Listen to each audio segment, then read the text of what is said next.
Saudara-saudari, salam jumpa lagi dengan saya Romo Sipri dalam renungan singkat Minggu Prapaskah kelima. Inspirasi utama renungan ini adalah Injil Yohanes bab 8 ayat 1 sampai 11. Mari kita dengarkan bersama.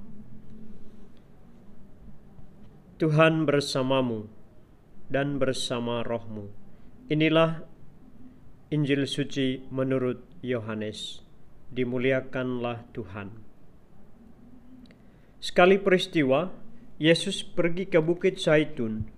Pagi-pagi benar ia berada di bait Allah dan seluruh rakyat datang kepadanya. Ia duduk dan mengajar mereka. Maka ahli-ahli Taurat dan orang-orang Farisi membawa kepadanya seorang perempuan yang kedapatan berbuat zina. Mereka menempatkan perempuan itu di tengah-tengah, lalu berkata kepada Yesus, "Rabi, perempuan ini tertangkap basah ketika ia sedang berbuat zina. Musa dalam hukum Taurat memerintahkan kita untuk melempari dengan batu perempuan-perempuan yang demikian. Apakah pendapatmu tentang hal ini?" Mereka mengatakan hal itu untuk mencobai Yesus, supaya mereka memperoleh sesuatu untuk menyalahkannya. Tetapi Yesus membungkuk lalu menulis di tanah dengan jarinya. Dan ketika mereka terus-menerus bertanya kepadanya, ia pun bangkit berdiri lalu berkata kepada mereka, "Barang siapa di antara kamu tidak berdosa, hendaklah ia yang pertama melemparkan batu kepada perempuan ini." Lalu Yesus membungkuk lagi dan menulis di tanah.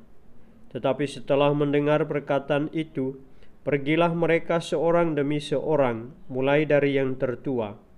Akhirnya tinggallah Yesus seorang diri dengan perempuan itu yang tetap di tempatnya. Lalu Yesus bangkit berdiri dan berkata kepadanya, "Hai perempuan, di manakah mereka? Tidak adakah seorang yang menghukum engkau?" Jawab perempuan itu, "Tidak ada, Tuhan." Lalu kata Yesus, "Aku pun tidak menghukum engkau. Pergilah dan jangan berbuat dosa lagi mulai dari sekarang." Demikianlah sabda Tuhan. Terpujilah Kristus. Saudara-saudari terkasih, seorang perempuan yang kedapatan berzina dihadapkan kepada Yesus, diantar oleh ahli-ahli Taurat dan orang-orang Farisi. Menurut hukum Musa, perempuan seperti itu harus dihukum, dan Yesus dihadapkan pada pilihan untuk mengikuti hukum Musa atau berbelas kasih kepada orang berdosa ini.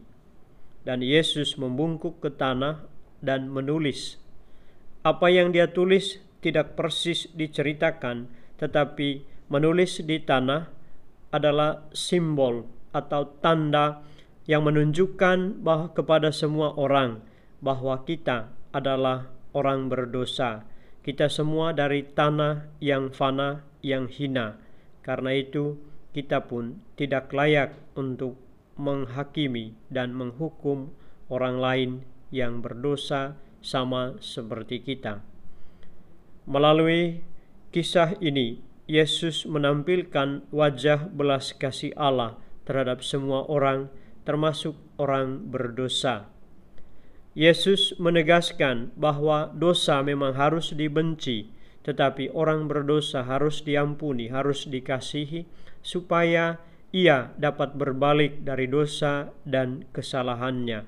Dan itulah yang ditunjukkan oleh Yesus ketika ia menegaskan kepada perempuan itu, "Aku pun tidak menghukum engkau. Pergilah dan jangan berbuat dosa lagi mulai dari sekarang." Belas kasih Allah menuntut tanggapan yang positif dari kita, yakni bertobat atau berubah dari kesalahan dan dosa, berbalik ke jalan yang benar. Masa Prapaskah ini menjadi kesempatan bagi kita semua untuk berbalik dari dosa dan kesalahan kita menjadi lebih baik, hidup sesuai dengan kehendak Allah, dan menjalin kembali relasi yang dekat dengan Tuhan dan memperbaiki hubungan dengan sesama dan alam ciptaan. Belas kasih Allah menuntut pertobatan. Tuhan memberkati.